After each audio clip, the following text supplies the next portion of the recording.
የዛሬውማ ይለያል። ይኸው እንዴት እንደወጣን ኧረ በስመ ስላሴ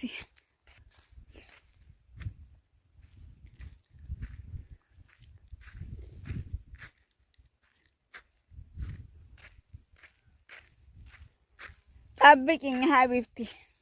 እንዲ ኧረ ወዴት ነው ጉዞው? ኧረ ነይ አንቺ ሴትዮ ዛሬ አቅነዝነዛሻለሁ መሄድማ አምሮሻል እንጂ እሺ ይኸው ከቤታችን ምን ያህል እንደራቅን ብቻ መሄድ ነው ዝም ብሎ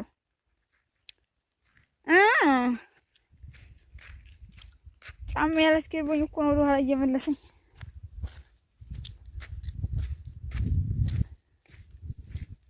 ይኸው ሳውዲ አሁን እንደዚህ አይነት ፍሬ ነገር አፈራ ቢባል ማንኛም ነው ጉዱ ወደ ብቻ እምቦይ ኧረ እምቦይ ጉዱ እምቦይ ፍሬው ኧረ ሀያት ጫማ እየመለሰኝ እኮ ነው